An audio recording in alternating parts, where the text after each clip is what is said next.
Hola, buenas noches. ¿Me escuchan? Hola, sí, se escucha. Buenas noches, profesor. Se escucha fuerte y Buenas claro. noches. Buenas ¿Cómo noches, están, Hola, profesor. buenas noches. ¿Se escucha estimados bien, profesor? estudiantes?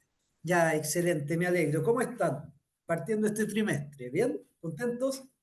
¿Contentas? Bien, Hablen bien. nomás. Con todas las Sí, ganas. eso es. Este curso, yo no sé si ustedes recibieron la información que les envié del video de introducción, el saludo, ¿lo recibieron eso? ¿Cierto? Sí, Sí, Sí. Ya, sí. súper. Otra cosa, Bueno, ¿ustedes se conectaron ahora a las 8:25 o a las 8:20? Porque estaban todos conectados cuando 8:25. yo entré. 25, claro. Ya, yo me equivoqué cuando puse la fecha, cuando me vine a conectar, porque las clases siempre van a ser a las 8:20. Y yo me equivoqué a las 8:25, pero para no dejar ninguna cosa así rara, mantuve la hora nomás. Pero van a ser a las 8:20. Un Sí, nosotros errorcillo. estábamos terminando una clase de economía y terminamos eso y nos conectamos. sí, de hecho Terminamos El justo a las mismo. 20 igual. es bueno así, profesor, porque salimos justo Sí, 8:20 y bueno, entramos Ah, a las 8:25 sería buenísimo. ya, dejémoslo entonces a las 8:25, po. de acuerdo ahí con el Mejor. compañero. Ya, sube. Mm. Ya está bien, nos ponemos de acuerdo, porque si el curso lo hacemos nosotros, somos nosotros el curso. Ya, entonces vamos a hacer siempre a las 8:25 por acuerdo del curso. De 8:25 a 9:45. Entonces, bueno, ustedes han hecho, aquí conversen nomás, ¿ah? Conversamos, no levanten la mano ni nada porque no los veo. Ustedes ya han hecho otros trimestres en la universidad, ¿verdad? O el primero que están, díganme. Yo estuve en el Para mí el anterior. segundo. Tercero, bueno. Ah, ya, o sea, Segundo. ustedes son, ¿de qué carrera? ¿De ingeniería informática o industrial? Civil industrial. Sí, industrial. Industrial. Todos son cine industrial, advanced, ¿cierto? Bien. Sí. Y persecución Sí, de profe. estudios, digamos. ¿Ah? ¿Cuál es la pregunta, profe? ¿Son de advanced o de estudios así, persecución de estudios, cuando tienen un título y siguen estudiando? Bueno, es como lo mismo, ¿no? es lo mismo. Sí, es la Lo Sí. misma, mismo. sí. Avance. Ya. Algunos partieron el primer trimestre, otros partimos el segundo trimestre. Ah, perfecto, perfecto. Partimos desenchufados el segundo semestre. Sí. Ya ves, muchacho. Bueno, yo voy a ser su profesor tutor aquí en este curso. Ya me presenté por el video, así que no me voy a volver a presentar.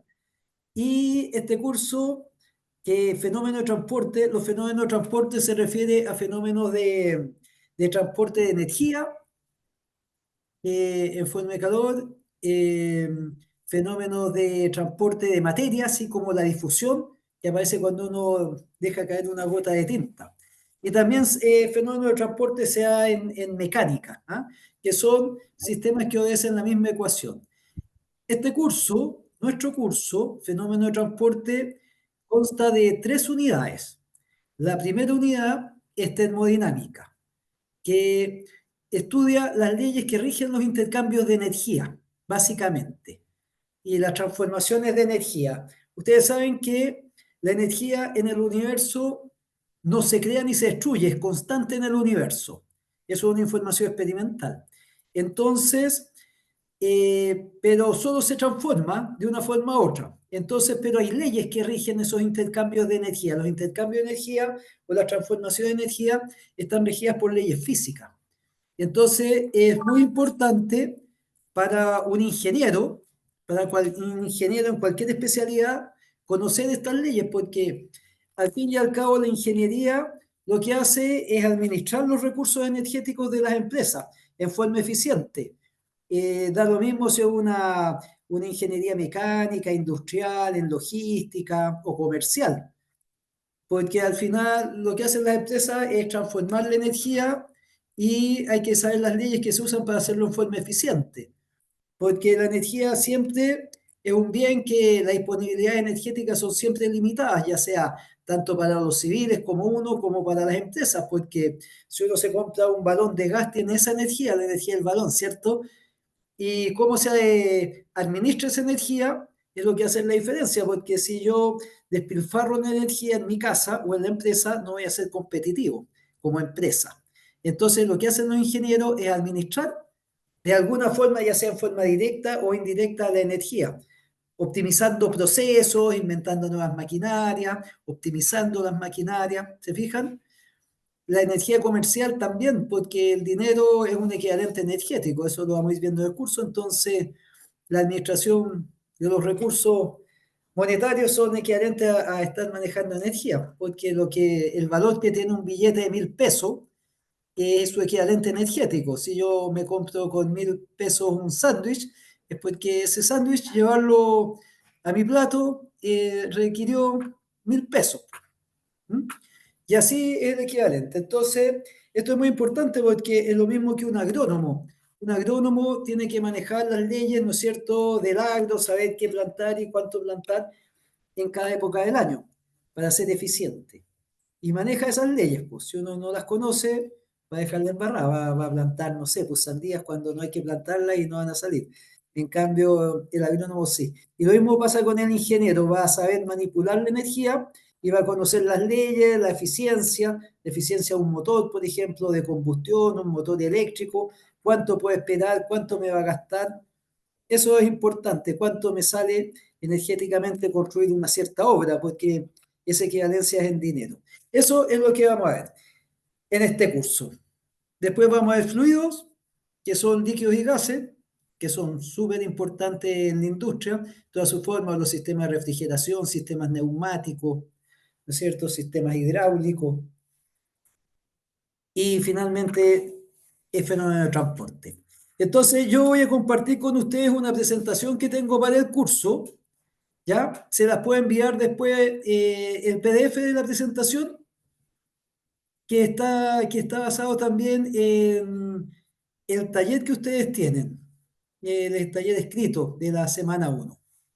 Bueno, ustedes saben que este curso, para que vean un poco la evaluación, aquí hay 2 pruebas grandes, que son más o menos en la semana 5 o 6 y la semana 12, que valen un 35% de la nota cada uno.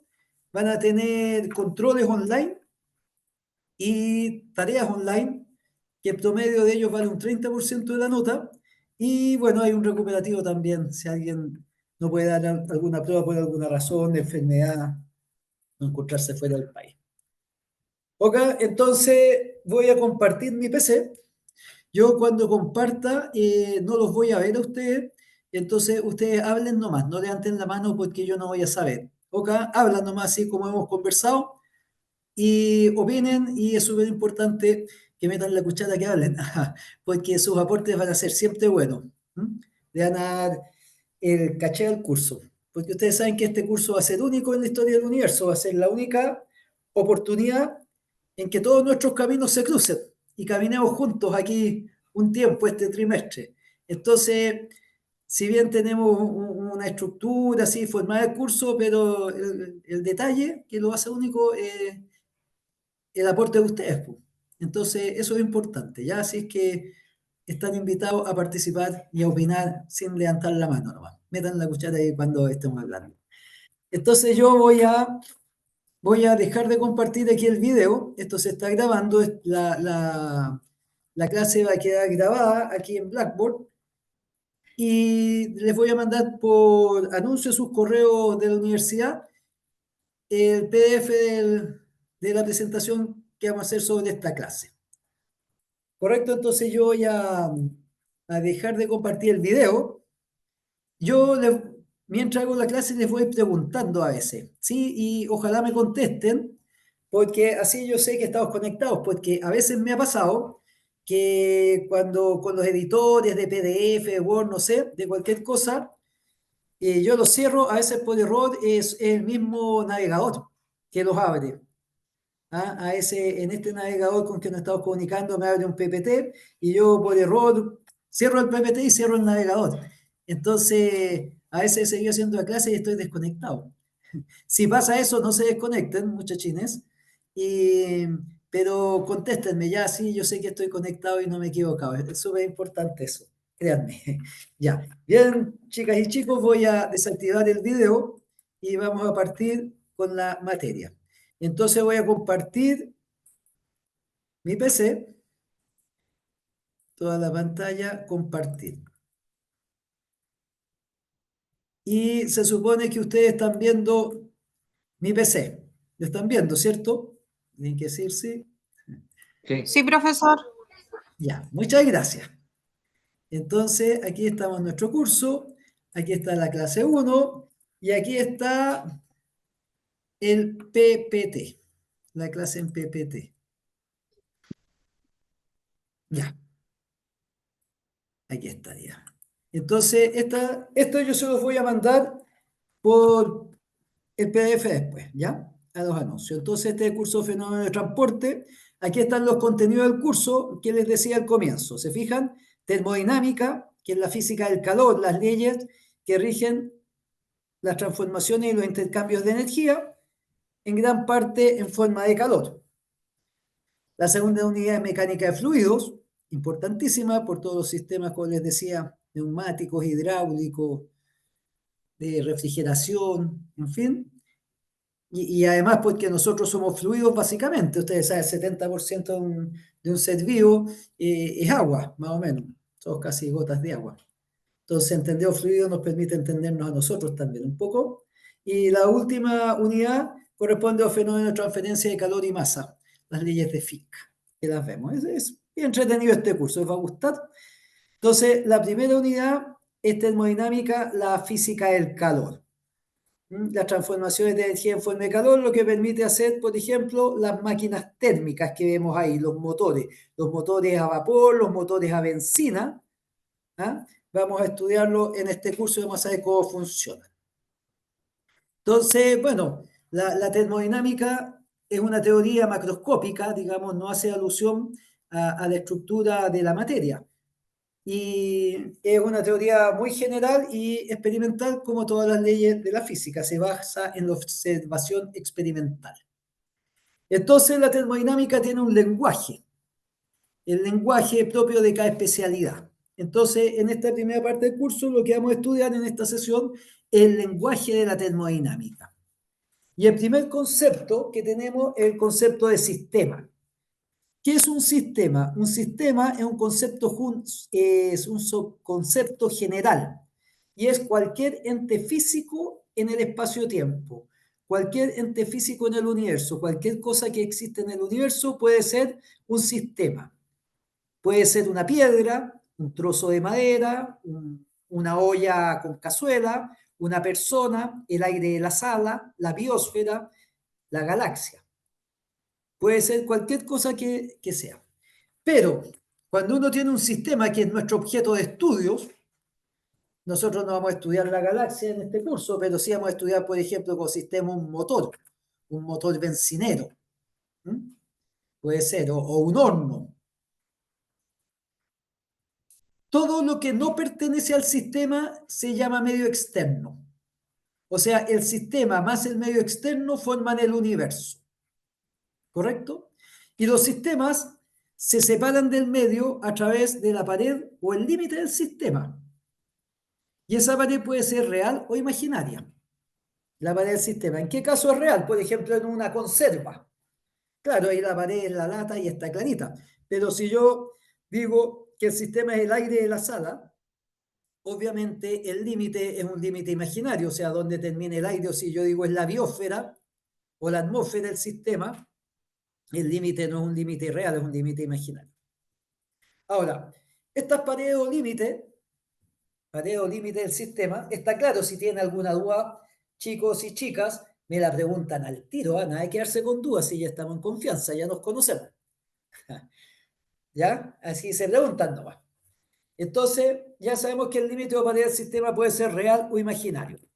Y estas paredes se clasifican de dos formas, a su vez, cuando existen. Pueden ser diatérmanas o adiabáticas. La pared diatérmana, así se llama, permite el intercambio de calor entre el sistema y el medio. por ejemplo, la pared de una casa. Permite que entre calor o frío del medio. Lo mismo una lata de conserva, uno puede calentar la lata. La pared adiabática no permite el intercambio de calor, o sea, es un termo. Un termo tiene paredes adiabáticas porque no dejan intercambiar. Ahora, obviamente es un límite el adiabático, porque siempre hay un poco de intercambio de calor.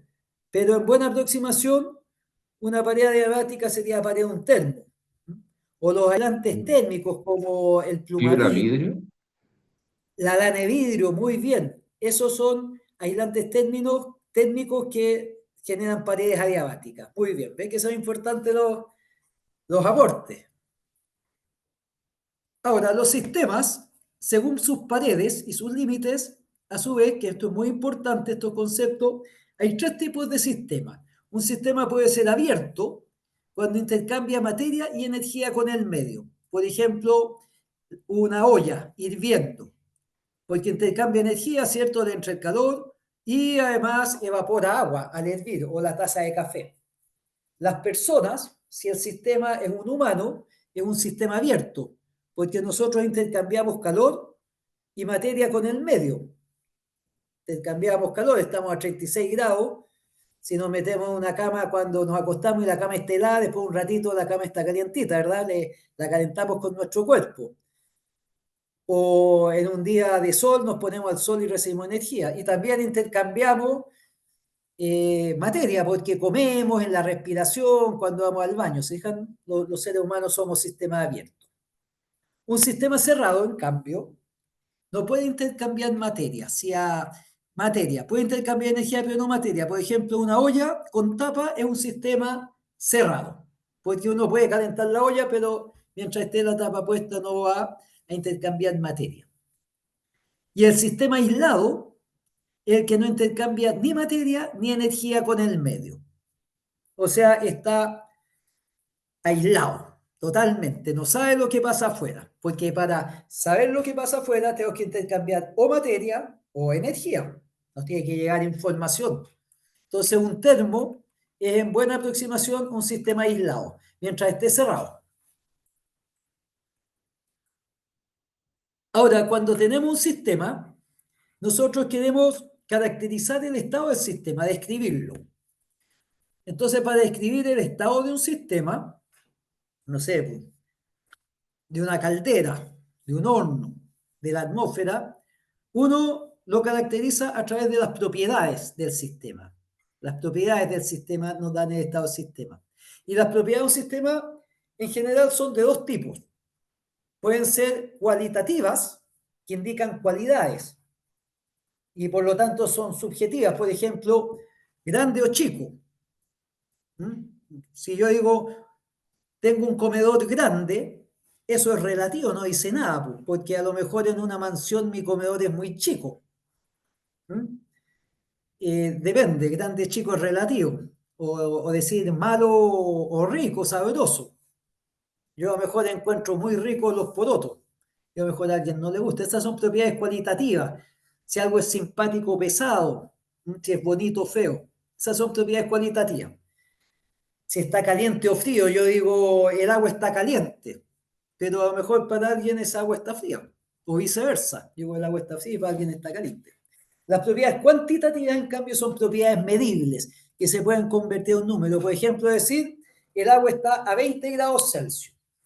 Eso es bien preciso.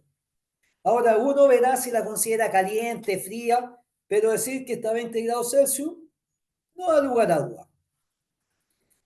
Si yo digo, mira, el arroz se demora poco en hervir, está listo. Pero poco, no sé, pero si me dicen, mira, se demora 15 minutos hirviendo, no sigan mi consejo de arroz porque no estoy inventando, por si acaso. Nadie vaya a tomar apunte, esto es una clase de física. Si digo 15 minutos hirviendo y queda listo, va a estar bien. Yo tomo el tiempo y mido 15 minutos, pero si dicen poco tiempo, no sé, no sabría si es un minuto, dos, media hora. O decir, trae 2 litros de Coca-Cola. Es bien preciso. Entonces, las variables cuantitativas son las medibles y por lo tanto son objetivas. No son subjetivas. Es bien claro. mira, ese auto vale 6 millones de pesos. Está clarísimo. Ahora, que sea barato, caro, más o menos, eso ya depende de la persona. En física, las leyes físicas son leyes matemáticas que relacionan las propiedades del sistema mediante ecuaciones, mediante fórmulas, las leyes físicas. Entonces, en física lo que interesan son las propiedades cuantitativas, las propiedades medibles.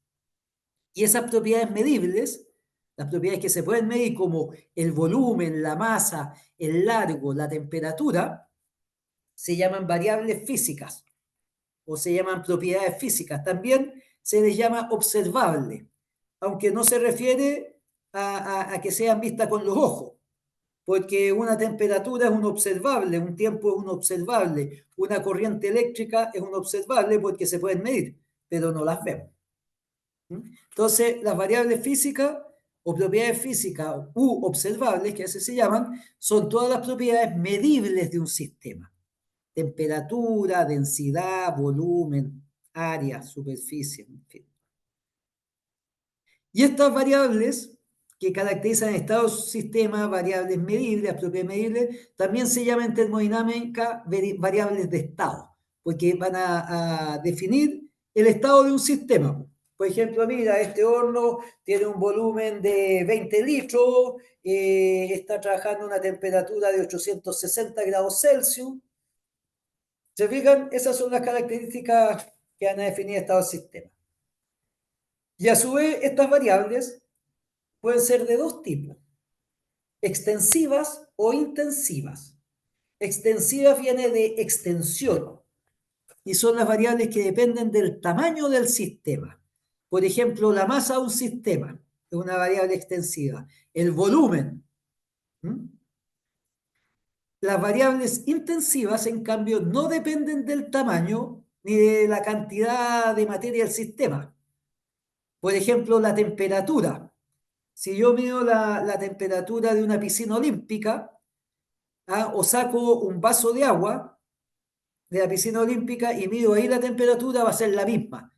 ¿Se fijan? No depende del tamaño, la densidad de la materia. La densidad del agua es 1 gramo por centímetro cúbico. Y da lo mismo si hablamos de una piscina olímpica, de un vaso, de una tetera con agua. La densidad no depende de cuánta agua tenemos o la densidad del fierro o de una piedra. Pero la masa de fierro depende de cuánto fierro tengamos y el volumen también. Entonces, las variables extensivas dependen del tamaño y las intensivas no, son intrínsecas del material. Entonces, ejemplo de variable extensiva, bueno, está la masa de un sistema que se mide en kilogramos, ¿verdad? El volumen es una variable extensiva que en el sistema internacional, que es el sistema de medidas que se usa a nivel internacional para intercambio comercial o científico. Si ustedes van a comprar un instrumento de medición en el mercado internacional o van a hacer una publicación o van a leer un artículo, las unidades son en el sistema internacional. Es como el inglés o el dólar. El inglés es el idioma internacional, el dólar es la moneda internacional y las unidades son las unidades del sistema internacional, que sería metro, kilo, segundo, minuto. Entonces los volúmenes, el sistema internacional se miden en metros cúbicos, que es un cubo que tiene 1 metro de largo, de ancho y de alto. Y 1 metro cúbico, que es como un cajón grande, equivale a 1000 litros. 1000 litros. 1 metro cúbico es como una tina grande. Si uno en una tina le vacía 1000 botellas de 1 litro, la va a llenar. Y eso es el metro cúbico. Entonces los volúmenes se miden en metros cúbicos. Aquí tenemos varias fórmulas de volúmenes que es bueno que ustedes manejen por los recipientes y contenedores y espacios que uno maneja en la vida cotidiana. El volumen del cubo, de un paralelepípedo, que es como un cajón, que es el producto del largo por el ancho por el largo. El de un cilindro, es importante el del cilindro porque hay muchos estanques cilíndricos, estanques de combustibles, estanques de agua, en fin. Cilindro, que es el área de la base por la altura, el de una esfera, que es 4/3 de pi por el radio al cubo, y de un cono. Estos son todos los volúmenes más típicos cuerpos geométricos, que es 1/3 del área de la base por la altura, el volumen de un cono. Esas son fórmulas. ¿Ustedes han estudiado química alguna vez? Otro, ¿sí? ¿Quién me iba a contestar? Denle, muchachos, ¿alguien ha estudiado química? Los moles, Sí, En el profe. colegio, ¿no? en el colegio, sí, si no necesitamos más. Orgánica. Bueno, otra cantidad, los moles. Los moles es una medida que usaron los químicos. Yo para nada, alquimia, nada por acá, nada por acá. Disculpe. Ya, no se preocupen, es nuevo. Lo que pasa es que los moles, por ejemplo, surgen de cuando empezaban a hacer mezclas. Y, por ejemplo, para formar agua, tenían que mezclar hidrógeno con oxígeno. Y siempre eran, por ejemplo, 2 gramos de hidrógeno con 8 gramos de oxígeno. Con 16 gramos de oxígeno. ¿Ya? Entonces, para formar hidrógeno siempre había que mezclar 2 gramos de hidrógeno con 16 gramos de oxígeno y se formaban 18 gramos de agua. Si yo mezclaba 3 gramos de hidrógeno con 16 gramos de oxígeno, se formaban 18 gramos de agua y me sobraba 1 gramo de hidrógeno. Entonces, haciendo esas proporciones, se dieron cuenta que el mol, de ahí surge la idea de los átomos y de la alquimia, digamos, porque siempre eran mezclas precisas, porque claro, el agua es H2O. Entonces, el mol es el peso de un átomo, ¿ya? Expresado en gramos, ¿ya? Que en realidad es el peso de 6,02 por 10 elevado a 23 átomos. Por ejemplo, un mol de hidrógeno, el hidrógeno es el elemento más liviano y se le asocia 1 gramo. O sea, 6,02 por 10 elevado a 23 átomos de hidrógeno pesan 1 gramo. 6,02 por 10 a la 23 átomos de carbón pesan 12 gramos. Y 6,02 por 10 a la 23 átomos de oxígeno pesan 16 gramos. Entonces, el peso atómico es el peso de 6,02 por 10 a la 23 átomos. Y bueno, se llama peso molecular el peso de 6,02 por 10 a la 23 moléculas. Ese es el peso molecular o peso atómico expresado en gramos. Y un mol equivale al peso de esa cantidad de partículas. ¿Por qué es ese número tan grande? Porque un trozo de materia tiene muchas partículas y por eso se habla de mol. En lugar de estar hablando de 6 por 10 a la 24 partículas, uno dice habla 2 moles, 3 moles. ¿Ah? Y tiene su equivalencia en masa. Entonces, el peso de una molécula, por ejemplo, del agua, nos dicen ¿cuál es el peso molecular del agua? El peso sería de un mol de agua, que sería 6,02 por 10 a la 23 moléculas de agua, que tendrían 2 moles de hidrógeno y 1 mol de oxígeno. Y ahí se suman, pues, sería 18 gramos, ¿no? El peso molecular. Y entonces 18 gramos de agua, que son 18 centímetros cúbicos, sería 1 mol de agua, que tiene 6,02 por 10 elevado a 23 moléculas de agua. Para eso, esos son los moles. Y los moles, naturalmente, si yo tengo harta agua, voy a tener hartos moles de agua, porque voy a tener hartas moléculas de agua. Es como una medida de las moléculas a nivel macroscópico de cuántas moléculas o átomos tengo. Entonces, los moles son una variable extensiva. Si yo tengo 18 gramos, tengo 1 mol. Y si tengo 180 gramos, voy a tener 10 moles de agua. ¿Queda más o menos claro qué es el mol? Que es una medida de cantidad de materia. Sí. Después vienen variables intensivas. Dentro de las variables intensivas que no dependen del tamaño está la densidad.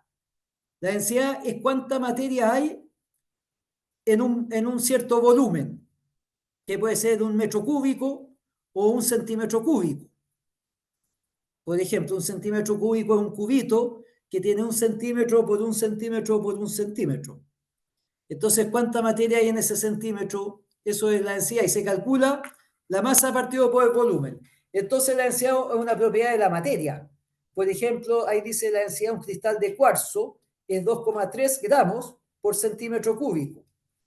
O sea, si tenemos 1 centímetro cúbico de cuarzo, que sería un cubito así como el porte de la uña chica del dedo, de la mano, la uña chica del dedo de la mano, del meñique, tiene como 1 centímetro, entonces como un cubito así.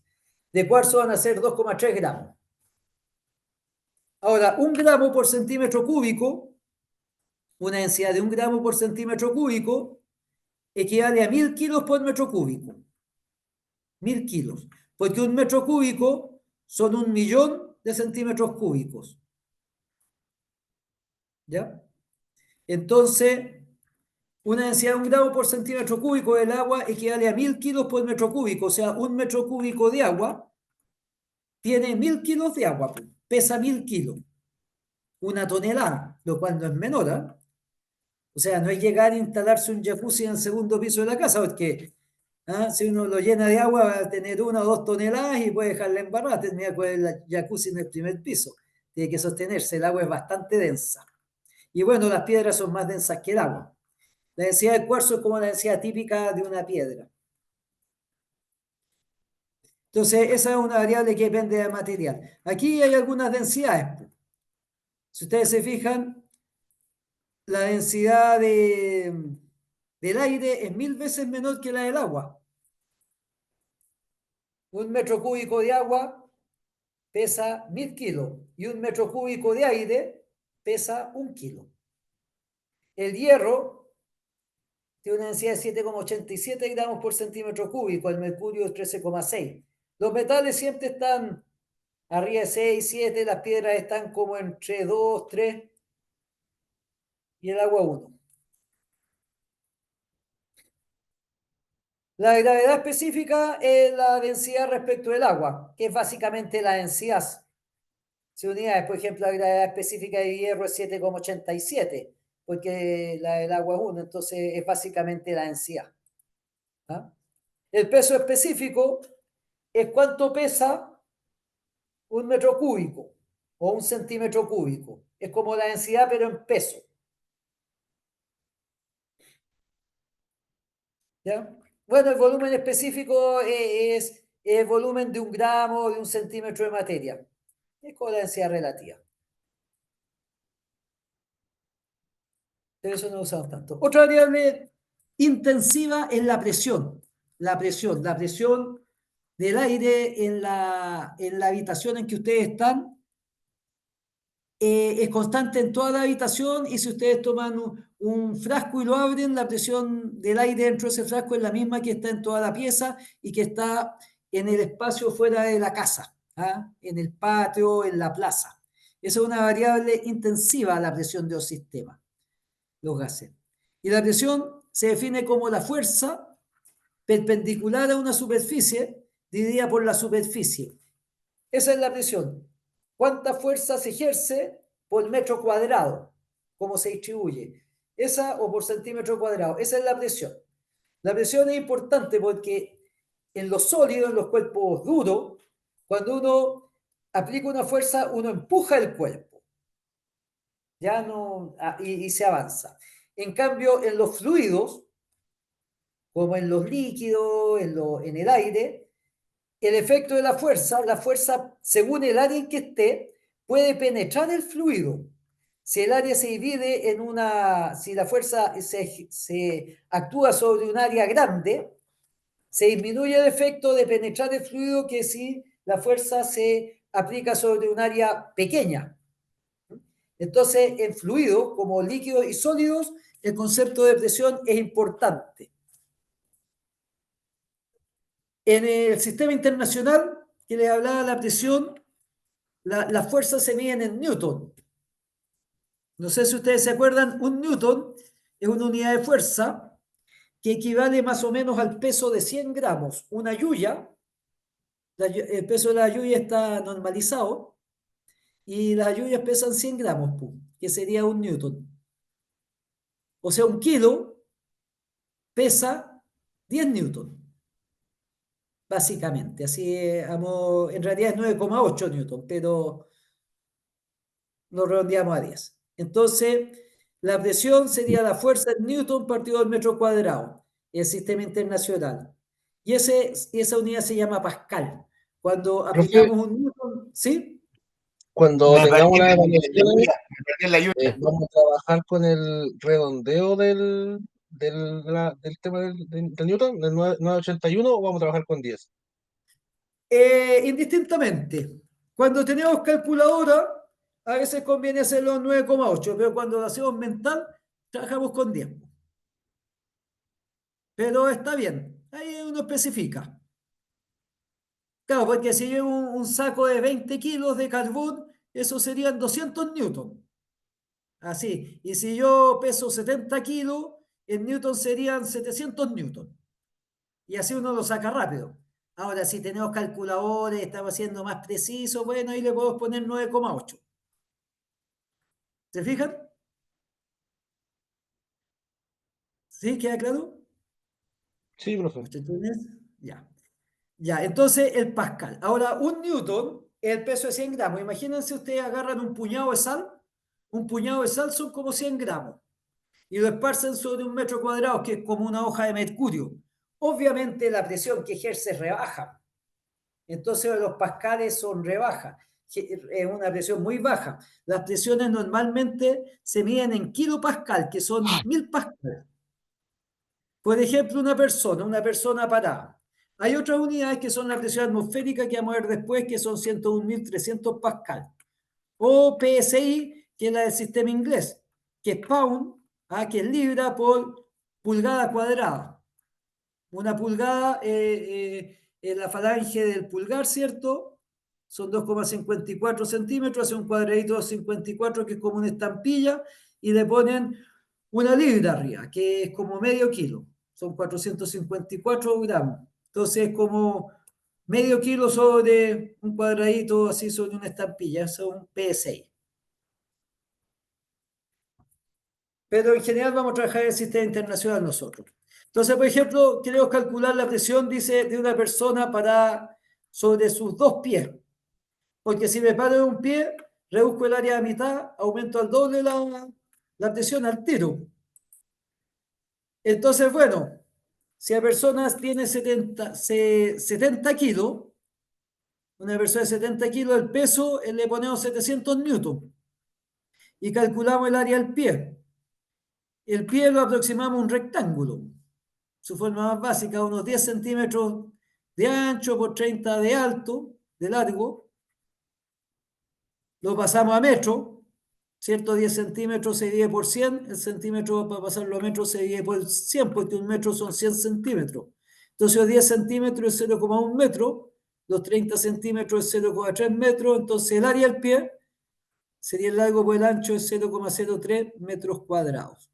Y los 2 pies, bueno, se multiplica por 2 sería 0,06. Entonces la presión que ejerce la persona, que hace el peso por el área de 2 pies, es más o menos 11.700 pascal, digamos el orden de 12.000 pascal. ¿Se fijan? O 12 kilopascal. Por eso les decía, las presiones generalmente se miden en kilopascal, que son miles de pascal.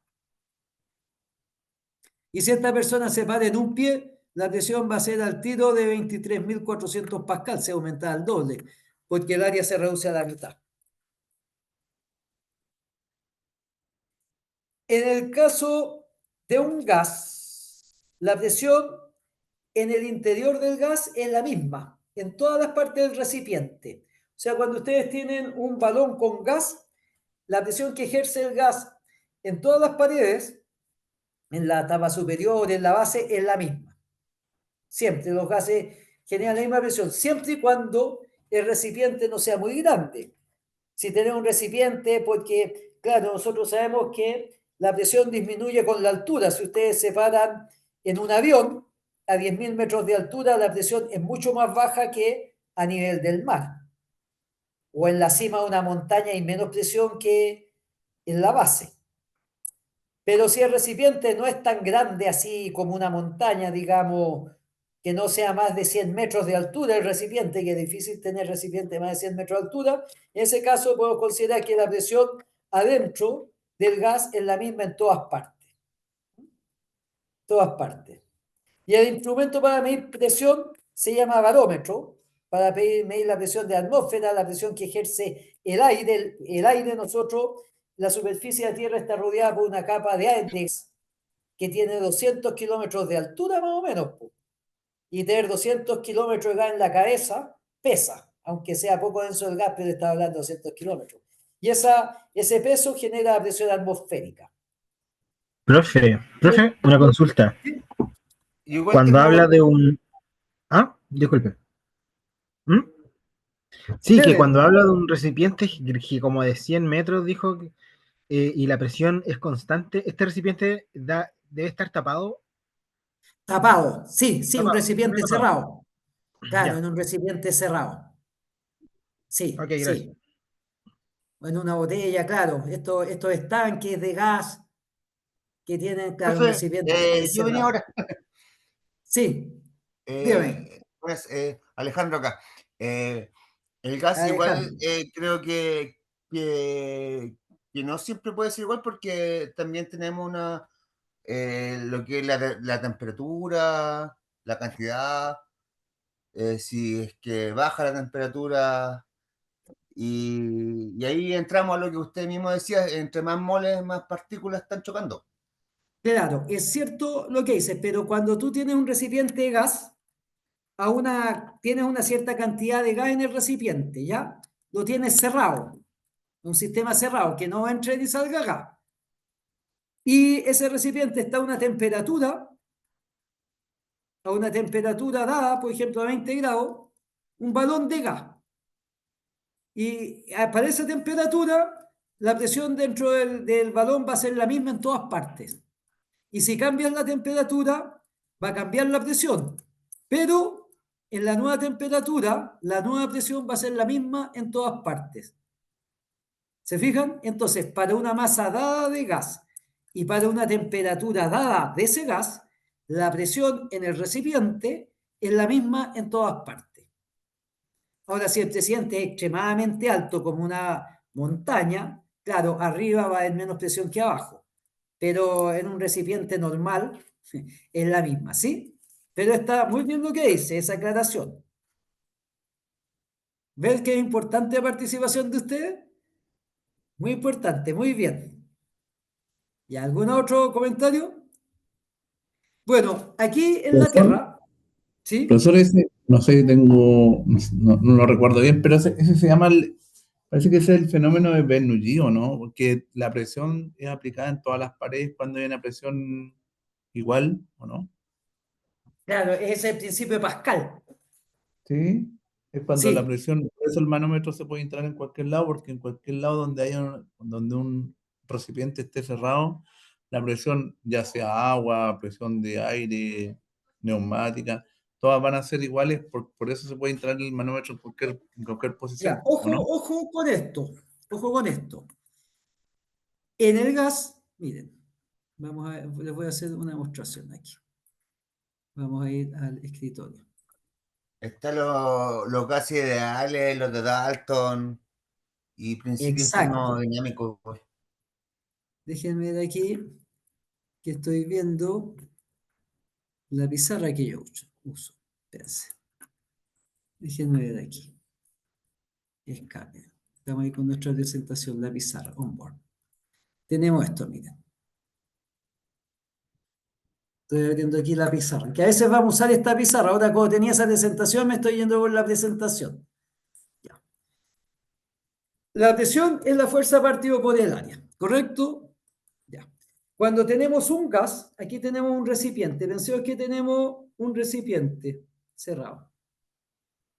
Si aquí tenemos un gas, el gas ejerce la misma presión en todas partes, ¿cierto? Porque es un gas, eso lo sabemos. Siempre y cuando el recipiente no sea muy alto. Porque en una montaña la presión arriba es más baja. Cuando tenemos un líquido,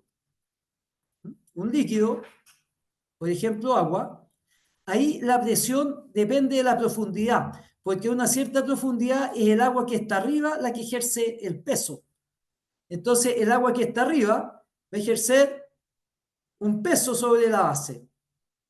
Entonces, si yo estoy más adentro, tengo más arriba, más agua arriba, y la presión es mayor. Aquí, en los líquidos, la presión aumenta con la profundidad, a diferencia de los gases que es la misma, no varía con la profundidad. ¿Se dan Profe, cuenta?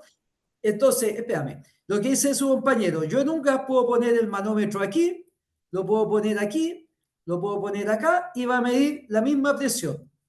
En el caso de un líquido, a la misma altura, puedo poner el manómetro donde sea, pero si lo pongo más abajo, aquí la presión va a ser mayor. SP' va a ser mayor que P porque aquí hay menos agua arriba que presiona que acá. Sí, ¿quedó claro, no? Sí, profe. Ya. Alguien me iba a preguntar algo, alguien me dijo recién. sí, profe, sí, aquí Ignacio por acá. Pero eso se da Dígame. en el agua, en el caso del líquido, se da para un sistema abierto. Sistema abierto y cerrado. Para Pero si ambos. mantiene una presión constante y está cerrado, la Claro, presión debería ser pareja por todos lados. sí, po, a eso me refiero. Es lo mismo que dice el compañero. Ujú. Sí, Lo que porque la pasa presión de es que para el lado la presión es la misma, pero para abajo no, po. Porque aquí la presión que ejerce el agua aquí, esta agua, hay menos agua aquí, po. Ejerce menos presión que todo este peso de agua que está arriba, po. Se fijan, aquí hay más presión, porque hay más agua que está cargando. Si yo nado aquí al fondo, mi espalda soporta toda esa columna de agua. Si yo nado aquí, soporto una columna menor de agua. Si yo tengo un recipiente, un líquido, y quiero saber, este es un líquido, quiero saber la presión que ejerce una profundidad, yo tomo una columna imaginaria de agua. ¿Ya? Una columna imaginaria que tenga una profundidad, la vamos a llamar H. Entonces, ¿cuánto pesa esa columna? Esa columna imaginaria va a tener un volumen, ¿cierto? Que va a ser el área de la base por la altura de un cilindro. Hay una presión La que se masa, mide en columnas de claro, agua, esto ¿no? es en metros cúbicos, ¿cierto? Que esa se va a medir en metro cuadrado y esa en metro. La masa que hay en esta columna va a ser la densidad, llamemos ρ, usemos la letra ρ, la densidad del agua. ρ, esa letra se llama ρ, es la letra griega. En la R de los griegos, con la ρ escribirían ratón. No, no sé cómo escribirían ratón, pero era la R de los griegos. Entonces la masa, la densidad en la masa partido por el volumen, ¿se acuerdan? Entonces la masa es la densidad por el volumen. Sería la densidad por el volumen que hace A por H. Esa es la masa que tiene esta columna. Y el peso que ejerce sobre la base, el peso de esta columna, va a ser la masa por la aceleración de gravedad, que es ρ por G por A por H. Eso es lo que pesa una columna de agua. Y la presión que ejerce en la base, a esa profundidad, la presión, e igual que el caso de la persona parada, va a ser el peso de la columna partido por el área de la base. Y ahí se simplifican y nos queda que es ρ por G por H.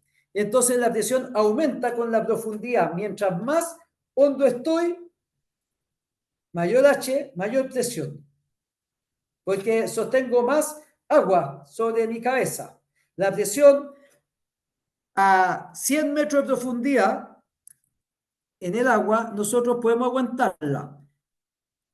No, no creo que podamos aguantar 100 metros nosotros, pero los límites mundiales, ¿ah? De sumergirse 60 metros, 80 metros. Pero si ustedes se meten a 1 kilómetro de profundidad o a 3 kilómetros, el peso del agua nos revienta, pues, nos aplasta. No estamos hechos para esa presión. Mientras más hondo es más presión. Pero para la misma altura, la presión es la misma. ¿Te fijan? Si la altura es la misma, la presión es la misma. Entonces, si tenemos un cilindro, por ejemplo, con agua, da lo mismo a la misma altura en qué parte ponemos el manómetro. Pero si lo ponemos más abajo, vamos a medir más presión que si lo ponemos arriba. Si lo ponemos en la superficie, la presión va a ser cero, porque ahí no hay agua que cargue. ¿Se fijan? ¿Qué no? Profe, disculpe mi ignorancia, pero me suena mucho esto al experimento de, o sea, a sacar agua de una bañera con una manguera. Ya, es como cuando uno succiona y que empieza a caer sola, ¿eso? Claro, a sacar a contragravedad, a sacar un fluido de una superficie a otra, por presión. Claro, ahí lo que te ayuda es la presión atmosférica, porque nosotros, esta es la superficie de la Tierra, ahí estamos parados nosotros, estas son las casas, tenemos aquí la atmósfera, que son 200 kilómetros, más o menos. Hay 200 kilómetros de aire, y eso ejerce la presión atmosférica. Entonces, cuando tú haces un vacío, por ejemplo, tenemos agua aquí, y tú pasas una manguera así, y sacas aquí el aire, haces un vacío, ¿cierto? Porque para que eso funcione, hay que chupar aquí para que salga el agua. Hace un vacío, la presión atmosférica aquí carga el agua, aquí hay vacío y el agua sube. Y es la que hace que empiece a caer. Es la presión atmosférica, es como que uno tuviera un plato así con el agua y uno con las manos empezara a hundir esto. Entonces, al bajar va a subir el agua por acá. Bueno, la atmósfera es la que hace eso. Aquí, pero hay que chupar por aquí para sacar el aire. Y ahí se produce el movimiento. ¿Sí? Gracias, profe. Siempre había querido entender físicamente ese fenómeno. Es lo mismo que pasa con la bombilla cuando uno toma una bebida, po. Cuando ustedes toman con una bombilla, una bebida, pensemos ahí una boca, pensemos ahí la bombilla, la metemos en el vaso de bebida. ¿Qué hace uno? Uno aquí con la boca produce un vacío, ¿cierto? Y la presión atmosférica entonces es la que empuja el agua hacia el interior, po. Porque uno al chupar lo que hace es sacar el aire de la bombilla, produce el vacío, que es lo mismo que pasa aquí. Y así funcionan las bombillas con que uno toma bebida. Interesante, ¿eh? Bueno, la presión atmosférica es tan grande que de hecho uno puede hacer este experimento. Ustedes toman un vaso, no sé si lo han hecho, y lo llenan de agua, lo llenan hasta la cima, que queda así como sobrepasado. Y le ponen aquí un papel, una lata. Tiene que estar hasta lleno porque si hay aire, el aire está a la presión atmosférica. Entonces, ustedes pueden dar vuelta el vaso, después lo dan vuelta, lleno de agua, aquí está lleno de agua hasta el tope, y van a ver que la tapita lo sostiene, porque la presión atmosférica que está aquí es la que evita que esa agua caiga. La sostiene así como puede empujar. Y es un experimento bien bonito que pueden hacer. Si es que no dan eso, si tienen niños, lo pueden hacer. Pero si llega a haber agua aquí o aire, ese aire vence la presión atmosférica y el agua se va a derramar. Por eso tiene que estar justito. Eso es un Como un experimento. vacío. Hace como un ¿Lo vacío, han ¿no, hecho? profe? ¿Mm? Hace como un vacío. Si es que tiene alguna partícula de aire ahí, Claro, ese aire rompe el va vacío. a generar una Rompe presión el vacío. atmosférica más Mm. bien, Ujú. porque aquí la presión que hace esa agua es menor que la atmosférica. Siempre el movimiento en un fluido siempre es de la zona de mayor presión a la de menor. Si tenemos, por ejemplo, un recipiente y pongamos un tabique aquí al medio que separe, y aquí tenemos un gas a alta presión, esto es presión alta, y aquí tenemos un gas a baja presión baja, ¿ya? Y nosotros hacemos un hoyito aquí, en el tabique, hacemos un hoyito chiquitito, y ponemos una pelota. Si la presión es alta, la fuerza va a ser grande porque es la fuerza por unidad de área, ¿cierto? Va a empujar con una fuerza grande. Y aquí, si la presión es baja, la fuerza por ese lado va a ser chiquitita. Entonces, ¿hacia dónde se va a mover la pelota? Se va a mover para allá, pues. Al que aplique menos resistencia, menos presión. Claro, pues, al que aplique menos fuerza, la presión más baja. Entonces, si se fijan, el movimiento siempre va a ser de la zona de presión alta a la de presión baja. Y para que no haya movimiento, las presiones tienen que ser iguales. Si la presión a este lado es igual a este otro lado, las fuerzas van a ser iguales. Y ahí se equilibra. Entonces, por eso, en este experimento del agua, a la misma altura, está el equilibrio de presiones. Sí. A la Es misma lo que pasa altura. cuando trabajan los estanques con bases comunicantes y al fin y al cabo después se equilibran con la misma agua, con la misma altura del agua y quedan las dos equilibradas. Esa expresión. Muy bien, exactamente. Claro, cuando uno tiene vasos comunicantes, que son recipientes con distintas formas, ¿cierto? S, con S, con S, por ejemplo, y uno los comunica, las presiones, ¿hasta dónde va el movimiento? Hasta que las presiones sean iguales. Y eso significa que las alturas sean la misma. Todos tengan la misma altura, porque ahí ya deja de haber diferencias de presión, pues.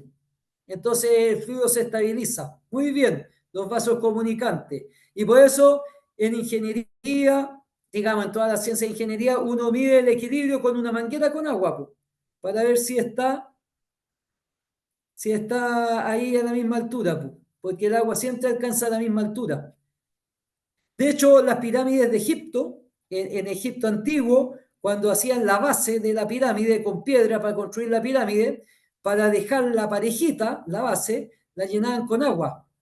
Entonces ahí se podía ver que la estuviera horizontal, porque si van a construir la pirámide, que son toneladas de piedra, la base tenía que estar súper parejita, es como de 100 metros por 100 metros, es como una cuadra. Entonces con el agua se dejaba el nivel parejo, exactamente parejo.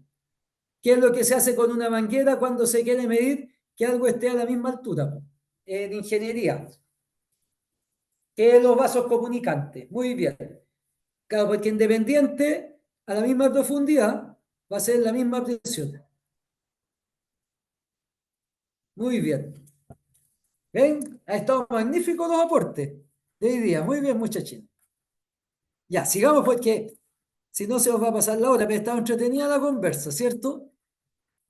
Ya, ¿cómo se miden los manómetros? Estos manómetros de Burdón, que es el típico, ustedes van a Home Center, a Sodimac y se compran un manómetro, van a ser probablemente Burdón, que tienen un hilo así, con un destornillador, ahí hay un hoyito, para que entre el gas o el fluido, uno atornilla y marca la presión. Puede ser en kilopascal, se fijan las presiones, yo les dije, siempre son en kilopascal, o en PSI en el sistema. Entonces, estos manómetros funcionan como estas cornetitas que se usan, que a veces se llaman espantasuegras, ¿ah? Que cuando uno sopla por aquí se estiran, tienen un alambrito. Y aquí lo que se hace en estos manómetros es lo mismo, pues. Aquí se sopla y esto al estirarse le ponen una aguja y la aguja gira y marca la presión, pues, al desenrollarse. Esa es la idea básica. Son simples, pues cosa que este manómetro uno, según la presión que uno ejerza, localice cuánto se desenrolla. Otra variable termodinámica importante es la temperatura. La temperatura está asociada al concepto de tenores de frío y calor, ¿cierto? Cuando hace calor, tenemos idea de alta temperatura, cuando hace frío, baja temperatura. Cuando tocamos un objeto y está caliente, nosotros recibimos energía del objeto, ¿cierto? Y cuando está frío el objeto, nosotros le entregamos energía.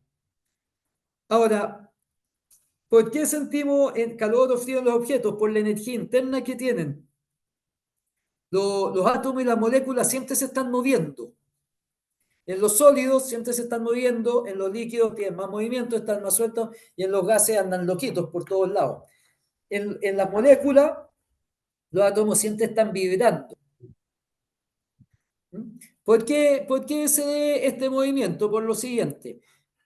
Pensemos que dos átomos que están enlazados en una molécula, en un sólido, ya los átomos están enlazados. Aquí hay una fuerza química. Si nosotros pensemos un enlace, lo vamos a poner así. Si nosotros, ese sería lo normal. En forma. Si nosotros acercamos los átomos, los acercamos, los núcleos atómicos se repelen. Se empiezan a repeler, ¿cierto? Porque se empiezan a acercar. Entonces aparece una fuerza hacia afuera que los tiende a separar y llevar a la posición normal sobre cada átomo porque se repelen. Si los átomos los separamos más, el enlace tiende a juntarlos, pues por eso se unen, tiende a juntarlos. ¿Correcto? Entonces, si acercamos más de lo normal los átomos, se repelen. Si los alejamos más de lo normal, que sería el enlace químico, se van a atraer. Entonces, esto funciona como un resorte. Fíjense que en lo normal podríamos ponerle un resorte y si los acercamos, se repelen porque se comprime el resorte y si los alejamos, se atraen porque se estira el resorte. Entonces pensemos que hacemos un sólido ahora, un modelo de sólido. Podemos representar o escribir las fuerzas entre los átomos como resorte y queremos hacer un sólido. Entonces empezamos a unir pelotitas con resorte. Vamos a hacer un modelo de un cristal, por ejemplo. Entonces empezamos a unir pelotitas con resorte. Así. Entonces le vamos a dar las 3 dimensiones y vamos uniendo así pelotitas con resorte. Está claro que a poco andar con nuestro modelito, esta cosa va a empezar a tiritar, pues, como un plato de gelatina, va a empezar a bailar. Entonces, claro, en la materia, los átomos siempre se están moviendo porque son como resortitos, así estos están bailando, están vibrando. En los sólidos, los átomos siempre están bailando en torno a sus posiciones de equilibrio, donde están bailando. Porque por los enlaces, entonces, una molécula como las que vemos aquí en la presentación, es como que hubieran hartos resortes, están bailando ahí en el sólido. En el líquido ya tienen más energía, están más sueltas. Y en los átomos se están moviendo ahí en un gas. Entonces, en la energía que tiene la materia, si se están vibrando mucho, está caliente, si vibra poquito, está frío. Entonces, ¿qué pasa? Cuando uno toca un material, yo toco la materia, por ejemplo, con mi dedo, y esto está caliente, significa que los átomos me están pegando fuerte en la mano y le están transmitiendo energía a mis átomos. O sea, hay un flujo de energía, de calor. Y yo digo, está caliente. Pero al revés, si aquí la materia está muy quieta y mis átomos son los que le pegan, yo pierdo energía y siento que está frío. Entonces el concepto de frío o calor o de temperatura, que es una medida de cuán caliente o frío está una superficie o un sistema, está asociado a la energía de los átomos. O sea, un termómetro es como un velocímetro atómico. A mayor temperatura y mayor velocidad, podríamos decir. Entonces, para medir temperatura, lo que uno necesita es una variable física que dependa de la temperatura. Porque decir que algo está frío o caliente es cualitativo, pero queremos saber exactamente cuán caliente o cuán frío. Entonces ahí aparece el concepto de termómetro. Entonces, ¿qué variables dependen de la temperatura? Lo que dijo un compañero. Si tenemos un balón de gas y lo calentamos, la presión aumenta, ¿cierto? Entonces yo puedo poner aquí un manómetro y medir la presión. La presión depende de la temperatura. O puedo poner, por ejemplo, un bulbo, así, con una pipeta, con mercurio, porque el mercurio, en general los materiales, esto es mercurio, cuando se calientan se dilatan, se expanden. Entonces, si yo caliento este mercurio, aquí con una llamita, el mercurio va a subir la altura de la columna y si lo enfrío baja. Entonces la altura va a depender de la temperatura o la presión del gas. Se diga, estas son variables. Entonces, ¿qué se hace? la escala de temperatura, por ejemplo, la escala Celsius, que es la que usamos nosotros. La escala Celsius, que se mide en grados Celsius, dice ya, tomemos, por ejemplo, el balón de gas con la presión y pongámoslo en agua con hielo. Esto sería agua con hielo. Vamos a medir la presión y a esto le llamamos 0 grados Celsius. Y si después ponemos ese mismo balón de gas en agua hirviendo, en ebullición, esta sería agua hirviendo, que está hirviendo, a eso le llamamos 100 grados Celsius. Y vamos a medir otra presión, una presión alta, más alta porque va a estar más caliente. Esta va a ser la presión baja. Entonces nosotros, la escala de presiones, si esta es la presión a 0 grados, la presión baja que llamamos, y esta es la presión a 100 grados, que sería la presión alta, nosotros podemos dividir aquí la presión en 100 partes. Y cada parte, eso sería 100 partes, y cada parte va a ser 1 grado. Entonces, si yo divido la diferencia entre la presión baja y la presión alta en 100 partes, por cada centésimo que parta, va a subir 1 grado. ¿Sí se entiende? Y ahí decía 1 grado Celsius. O lo mismo puedo poner un bulbo con mercurio. Voy a buscar mercurio rojo. Si lo ponemos aquí en agua con hielo, va a tener una altura inicial. Si lo pongo ese mismo bulbo en agua hirviendo, la altura va a ser mayor porque se va a dilatar. Entonces va a haber una altura mayor. Este sería en agua hirviendo. Aquí hirviendo. Entonces yo voy a tener otra altura aquí.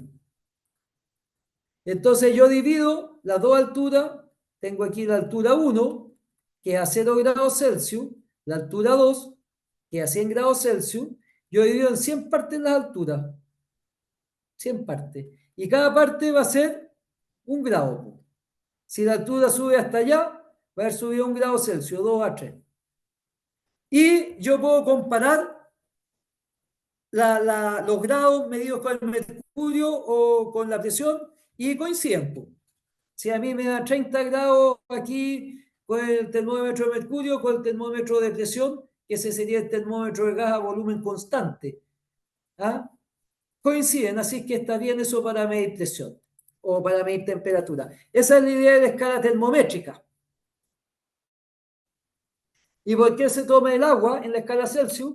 Precisamente porque para nosotros es fundamental el agua, porque estamos hechos de agua, tenemos que tomar agua. La vida en la Tierra se sustenta en el agua. Entonces, obviamente, usamos de referencia el agua. Las escalas, o la escala Fahrenheit, ¿sí? Es decir, Dígame. que siempre es en modo, van a trabajar siempre paralelos, ¿no? Si a mayor presión, mayor temperatura, a menor presión, menor temperatura, y quiere decir también que las moléculas, cuando a menor temperatura se contraen, a mayor temperatura se dilatan, ¿cierto? Las moléculas se mueven más rápido, claro, y Ya. también cambian, porque las vibraciones, si son más chiquititas, vibran poquito. Si la temperatura es alta, vibran alto. Entonces, claro, las diferencias se expanden. Aquí vibran poquito y aquí vibran se expanden, claro. Ya, vale. Gracias. Las vibraciones, sí. Muy bien. Ya. Volvamos aquí a nuestra guía. Bien, ha sido entretenida la clase. Entonces ahí tenemos esa medida. ¿Se fijan? La temperatura. Entonces, bueno, aquí está lo que decía, el termómetro, este es el de gas. También hay algunos que se miden con corrientes eléctricas, porque la corriente pasa a través de un conductor, depende de la temperatura, en fin.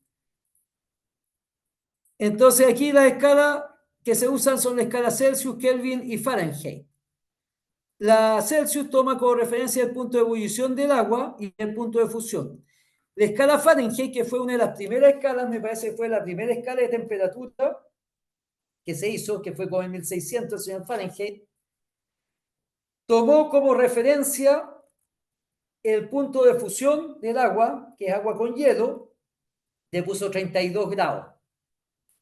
Y al ser humano le puso 96 grados. Es como el triple de esto. Le gustaban los tres, parece, al señor Fahrenheit. Arbitrariamente lo hizo. Y de ahí viene la escala Fahrenheit. que usó la referencia del ser humano. ¿Por qué le puso 32 grados al cero? Nadie sabe, pero así lo hizo. Entonces, la escala Fahrenheit se usa en Estados Unidos.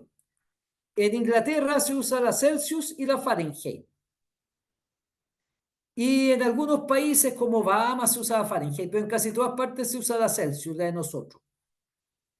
Y la relación entre los grados Fahrenheit y Celsius es esa fórmula.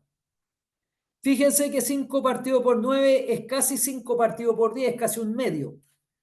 Entonces la temperatura en grados Celsius es casi la mitad de la temperatura en grados Fahrenheit. Salvo un 32, pero cuando la temperatura en grados Fahrenheit es alta, por ejemplo, 500 grados Fahrenheit equivalen así, a grosso modo, a 250 grados Celsius. ¿Se fijan? Uno la calcula así, es casi a mitad. Es casi el doble la temperatura en grados Fahrenheit que en grados Celsius. Casi el doble. Por eso los diarios que son alarmistas tienen que vender en Inglaterra, como se usan ambas escalas, la Fahrenheit y la Celsius, a veces dan las temperaturas del día siguiente en grados Fahrenheit para ser alarmistas. ¿Ah? Mira, mañana van a haber tantos grados y la gente se asusta y resulta en grados Celsius es una temperatura normal. Así son. Y la otra escala es la escala Kelvin, que aquí la unidad no es grado Kelvin, es Kelvin. ¿Ah? Ahí aparece grado Celsius, grado Fahrenheit y Kelvin. Y la escala Kelvin se relaciona con la escala de grado Celsius con esta fórmula. Es bien fácil, porque para pasar de grado Celsius a Kelvin, uno simplemente la temperatura en Kelvin es la temperatura en grados Celsius más 273. O sea, por ejemplo, 0 grados Celsius equivalen a 273 Kelvin. Y 27 grados Celsius son 300 Kelvin. Y 100 grados Celsius, que es la temperatura en que hierve el agua, serían 373 Kelvin. Y esta es la escala del sistema internacional. Entonces, simplemente los grados Celsius se suman los 273. ¿Y de dónde sale esta escala? Bueno, esta escala sale cuando en 1800 se inventaron las máquinas a vapor. Básicamente una máquina a vapor es un pistón, es un cilindro con una tapa móvil. Entonces aquí hay un gas que era vapor de agua. Entonces cuando esto se calienta, el gas se expande y empuja la tapa hacia afuera. Y cuando se enfría, el gas se enfría y empuja la tapa para adentro. Entonces la tapa va para adelante y para atrás. Entonces a la tapa se le pone aquí un anillo y aquí se le pase un brazo, así, con otro anillo, y aquí se monta en una rueda, pero no en el centro, descentrada. Y ahí se pone un perno así que pueda girar esto. Entonces cuando la tapa avanza, esto empuja la rueda y gira para allá. Y cuando se contrae, gira para el otro lado. Entonces la rueda gira para adelante y para atrás. Y esas son las bielas que eran los motores a explosión. Los motores de los trenes antiguos, para adelante y para atrás. Y movían las ruedas. Y los motores en Encina funcionan así. Entonces, ¿qué hicieron los ingenieros en 1800? Los ingenieros buscaron qué gas se expandía harto con un poquito de calor y se comprimía harto con un poco de frío, porque eso es lo ideal. Porque las locomotoras antiguas llevaban atrás un carro con carbón, puro carbón, para echarlo a la caldera y tener estos pistones moviéndose. Entonces, uno no quiere quedar sin combustible, porque quedar en la mitad del desierto, parado porque se acabó el carbón. Entonces, el ideal que sería que uno consuma poca energía. Entonces empezaron a estudiar cómo era el volumen de los gases en función de la temperatura. Entonces por ejemplo, ponían distintos gases, aquí el volumen, pensemos en litros, en función de la temperatura, en grados Celsius. Este serían 0 grados Celsius y medían los distintos gases. Nitrógeno, oxígeno, aquí estoy inventando, no es que tengan estos gases, ¿ya? Pero se obtenían relaciones lineales. Entonces uno dice, bueno, si yo tengo que mi gas tiene una línea recta, ¿a qué temperatura el volumen va a ser 0? El volumen del gas 0 significa que todas las moléculas del gas están ahí en el suelo, están quietas, no se mueven. Eso es volumen cero. Porque si tienen volumen distinto van a estar moviéndose. Entonces yo lo que hago, yo digo, bueno, si esto es una línea recta, yo supongo que sigue línea recta. Esto se llama extrapolar en física. Extrapolar. Suponer que la conducta que yo mido en un intervalo se cumple más allá de donde mido. Esas son las predicciones. Y cuando uno extrapola las temperaturas, todos los gases, independiente de su naturaleza, da lo mismo si oxígeno, nitrógeno, argón, ácido cianhídrico, da lo mismo, a 273 grados bajo cero, ocupan volumen cero, todos, independiente de su naturaleza. ¿Y qué pasa si yo bajo la temperatura más? Bueno, si yo bajo la temperatura más y extrapolo, el volumen pasa a ser negativo. Y eso no puede ser porque yo no puedo tener menos 2 litros de gas. Entonces se dan cuenta que esta es la temperatura más baja posible en el universo. La temperatura más baja. Nunca pueden haber menos de 273 grados Celsius. Entonces eso se tomó como el 0 Kelvin. Y de ahí aparece la escala Kelvin. Y por eso hay una diferencia de 273 entre la escala Kelvin y la escala Celsius. Y el 0 Kelvin es la temperatura más baja que puede existir.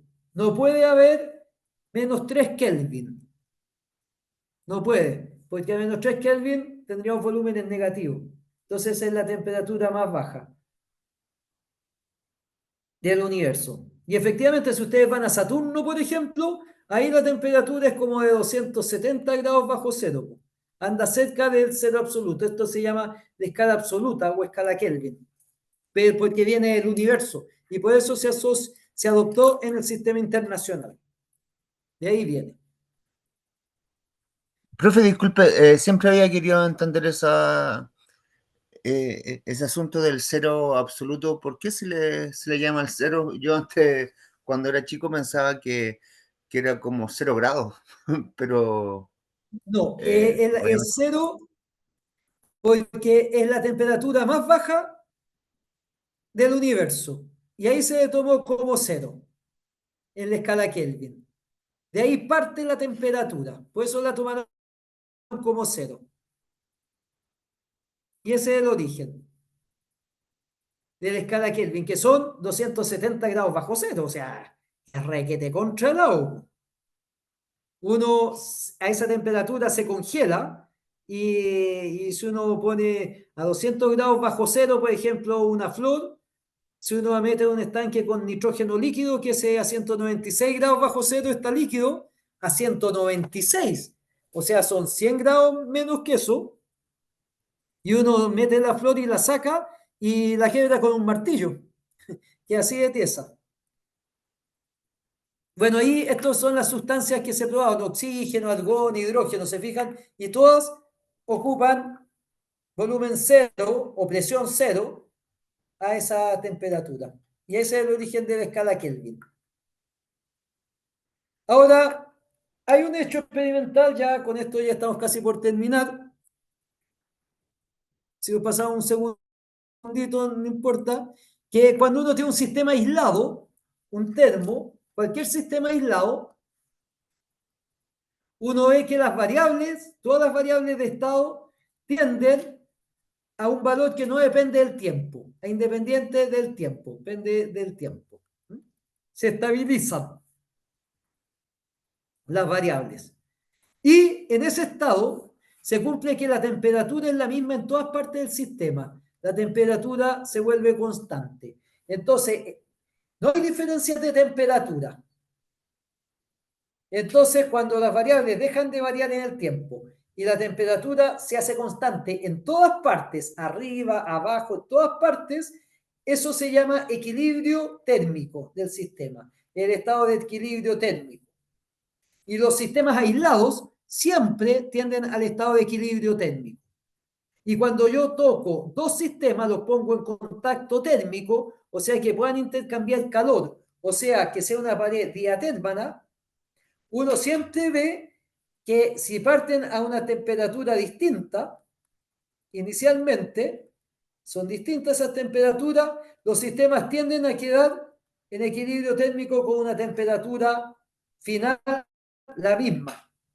Por eso, por ejemplo, cuando uno pone una taza de café en la mesa, al estar en contacto con la atmósfera, la taza pierde calor y tiende a quedar a la temperatura ambiente. Si la temperatura ambiente es de 20 grados Celsius, la taza se enfría a 20 grados Celsius. Y si yo pongo en una olla hirviendo a 100 grados Celsius una papa, la papa va a tender a quedar dentro de un rato a 100 grados Celsius. Y entonces los sistemas tienden siempre al equilibrio térmico. Eso se llama equilibrio térmico. Entonces, aquí está el PowerPoint. Y siempre el flujo de calor es del cuerpo caliente al frío. Y aquí es como una ilustración. Sigan, tengo un cuerpo caliente, tenemos un cuerpo frío, hay flujo de calor, estos serían con los termómetros y quedan igual temperatura. Y eso se llama equilibrio térmico. Y cuando dos cuerpos están en equilibrio térmico con un tercero, que significa que están a la misma temperatura, si A está en equilibrio térmico con C y B con C, o sea, si yo pongo A y C en contacto y no cambia nada, B y C en contacto no cambia nada, A con B quedan en equilibrio térmico, significa que están a la misma temperatura. Eso es la ley cero de la termodinámica, así se llama. Que en su época fue una gran ley, ahora si están a la misma temperatura, sabemos que están en equilibrio térmico. Esos son los conceptos básicos que íbamos a discutir en esta sesión, muchachines. Vamos a activar la cámara ahora. Ahí sí. A ver. A ver, no. Ya, a ver, y tengo que dejar de compartir. Veamos, dejamos de compartir. Ya, ¿me ven aquí o no? Sí, sí se Sí. ve. Sí, sí se ve. Ya. Señor profesor. Buenas noches, profe. Estaríamos listos, pues no sé si hay alguna duda. Consulta. Ya chicos, van a tener que estudiar, chicas y chicos, el apunte, yo les voy a mandar el PPT, ¿ya? Se los mando en PDF, este que usé para la clase. Ya, Y así profesor. profe, una ustedes, consulta. dígame, Sí, ¿qué formato van a ser las pruebas? No sé si lo dijo, disculpe, no supe. las pruebas y los controles son online, ustedes se conectan, tienen un tiempo para hacerlo, ¿ya? Generalmente las pruebas se pueden rendir, por ejemplo, parten un viernes a las 12 y terminan el lunes a las 23:59, ¿ya? Pero cuando uno hace la prueba, uno se mete y ponte tú, tienes una hora para hacerla. Y tienen que en esa hora terminarla. No puedo, por ejemplo, hacer media hora hoy día y la otra media hora mañana. ¿Ah? Porque ahí ya no me deja entrar. O sea, puedo entrar una sola vez y hacerle, pero puedo entrar el sábado o el domingo en la mañana, en la tarde, pero una vez que entro tengo que resolverla. Y esas pruebas normalmente son de desarrollo y uno tiene que subir las respuestas. Y las respuestas hay que subirlas en un formato estándar, ¿ya? Es un formato de archivo estándar, puede ser archivo .doc, TXT, JPG, BMP. Lo que no tienen que hacer es subir en archivos que son propios de determinadas marcas. Por ejemplo, los Apple tienen un formato propio, GIC, algo así. No, eso no lo pueden subir. Tienen que ser formatos de uso estándar. Profe, Los disculpe, formatos que con son respecto una pregunta específica, una pregunta específica respecto a lo que está nombrando. Sí. Yo suelo hacer mis pruebas y cuando los profesores, los docentes piden un desarrollo, yo lo hago en un cuaderno, le saco fotos y lo adjunto. ¿Eso es válido, Perfecto, cierto? perfecto. Sí, pero siempre y cuando el formato de la foto sea un formato estándar. No los propios del Apple, por ejemplo, que si yo no Ah, pago por no, el Android, decodificador, Xiaomi. claro, por eso no, es un formato estándar, JPG, BMP, PNG, hay 1.000 millones, pero cuando empiezan a mandar en formatos exclusivos de marca, esos no se corrigen, po, y ahí sacan mala nota. ¿Ya? Eso es importante, porque Pues, claro, yo podría hacer mi propio formato y cobrar para que vean, y no, pues no, no es esa la idea. Hay muchos formatos profesor, estándar, pero y muchos para hacen las, eso. profesor, para los sumativos, ¿se van a hacer trabajos o siempre se van a hacer individuales? Hay trabajos en grupo, que son los talleres, que son en grupo, y los controles que son individuales, y las pruebas que son individuales. Ya, los sumativos puede que salgan algunos grupales. Sí, los talleres son grupales, siempre en los sumativos, Ya, y los controles no. ok, gracias. Eso. Profe, otra Ya. pregunta, que Sí. ocurrieron varios problemas en el trimestre anterior con el problema que los docentes no tenían, o así ellos afirmaban, de que no tenían acceso a las pruebas. Entonces, en más de una ocasión se nos evaluó, por lo menos en la carrera de Ingeniería Civil Industrial, Ujú. hablo por, hablo por mí, eh, se nos enseñaba practicando con un nivel de ejercicio y se nos evaluaba con una dificultad distinta. No, aquí no, no pasa eso. Aquí ustedes tienen guía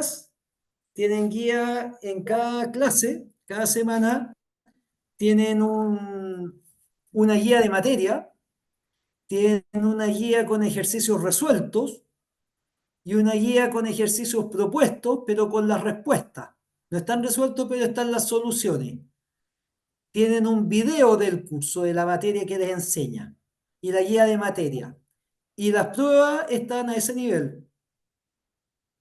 Están al nivel de los contenidos del curso, ni más ni menos. Ahí no hay problema con los niveles. Entiendo, profe. Por último, y con esto termino. No, tú siga nomás. La bibliografía del curso, no sé si usted la habrá visto, es la que corresponde, ¿cierto? Está la obligatoria y Sí, la complementaria. sí, en cada sesión, ya en el cuaderno de las materias que hay, aparece al final la bibliografía, que básicamente se usa el Survey como bibliografía y otro par de libros de termodinámica o de fluidos según sea. Pero todos esos libros que aparecen en la bibliografía son fáciles de encontrar en Internet. Uno los pone y los encuentra fácilmente para descargarlo. Y también están en la biblioteca digital de la universidad. Pero ustedes lo pueden descargar fácilmente de Internet. ¿Ah? Todos esos libros están. O sea, se os digo porque yo los descargué y los metí nomás así. Yo no soy versátil para esas cosas. Dígame, don Christopher. Profe, profe, una ¿Ah? pregunta de la materia. ¿Un sistema queda aislado? O sea, ¿un sistema cerrado se convierte en un sistema aislado cuando queda en equilibrio o no? No, no. Para que quede en equilibrio, tú lo aíslas. Porque ¿Ya? si el sistema está cerrado, pero está en contacto con el medio, por ejemplo, va a estar fluctuando. Por ejemplo, tú pones una lata de conserva arriba de la mesa. ¿Ya? Ese es un sistema cerrado, si esa lata está cerrada. Pero en el día va a ser calor y va a ir bailando, ¿ah? Variando la temperatura acorde con la temperatura ambiente. Va a estar en equilibrio térmico con el ambiente, pero en la noche va a estar más frío que en el día. Ah, pero en un momento específico, si yo lo mido, va a estar aislado. Si yo digo a tal hora y mido la variable como constante, pasaría a estar aislado si no está aportando Va, energía entre ambos va a sistemas, ¿o estar no?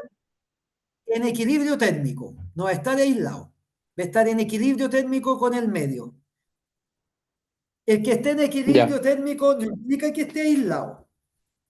En equilibrio térmico significa que está a la misma temperatura. Ahora, si el ok, sistema está aislado, la temperatura no va a cambiar en ninguna hora. Nunca cambia. Ahora, si está en equilibrio térmico, puede cambiar la temperatura porque puede que la del medio cambie. ¿Te fijas? de acuerdo. Sí, sí, lo entiendo. Sí, Gracias, no es equivalente. Ya, hagan más Oye, preguntas, todas. sí, lo último, o sea, yo digo, pensando en lo aislado, eso es como teóricamente es imposible, ¿cierto? Aislado total. Claro, es como cuando uno dice con roce despreciable. Siempre hay roce. Claro, pero si yo tengo una superficie de vidrio con jaboncillo, pucha, es casi como si no hubiera roce, o en el hielo, así los autos patinan. ¿Ah? Entonces uno dice, ya, despreciemos el roce, pero siempre hay roce. Claro, un sistema aislado así es un límite teórico, completamente aislado. Porque, claro, un termo se aproxima a un sistema aislado, pero si yo dejo agua caliente en el termo, al final se me enfriaría el agua, ¿cierto? No existe un sistema 100% aislado. Se pueden mejorar. ¿Ah? Las naves espaciales cuando entran a la atmósfera, afuera tienen 3000 grados y adentro aguantan. Pero son materiales aislantes, ¿cierto? Pero no es un límite. Por eso es lo mismo cuando en mecánica dicen desprecia el roce. Son ciertas aproximaciones que uno hace, que está bien hacerlas. Pues si yo, por ejemplo, me peso, que estoy gordo, digo, me voy a sacar los cordones de los zapatos, da lo mismo. Considerar mi peso con o sin cordones de zapatos. A eso me refiero un poco. Uno redondea las cosas que no son las principales.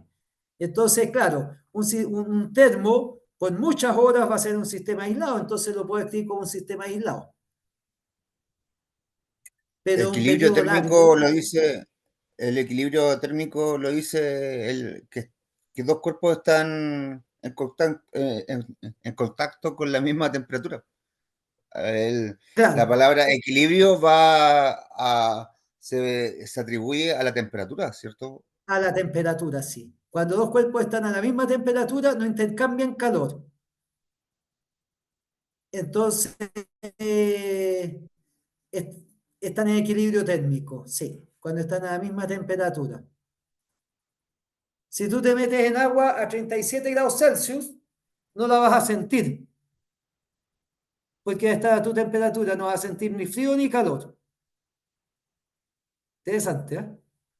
Pero si Claro, está más de 37, el calor fluye del cuerpo más caliente al más frío. Profe, exacto, claro. un Entonces, gustazo. Buenas noches. ya Descanse. pues, Alejandro, buenas noches. Ya, si no hay más preguntas, chicos, quedamos hasta aquí, pues. Bueno, fue un gusto haberlos conocido. ¿Ah? Haber interactuado, estuvo entretenida la clase, gracias a las participaciones. Así que, bueno, espero que tengan una buena semana. Un abrazo a todos. Y ahí nos estamos viendo. Les voy a mandar las fechas de las clases, ¿ah? Ya, Después profe, muchas para que lo gracias. sepan. Ya, gracias, Y profe. Buenas noches. ya, Muchas gracias, niñas, profe. Chao. cuídense. Buenas noches, adiós. Chao, chao, buenas noches. Vamos a parar aquí.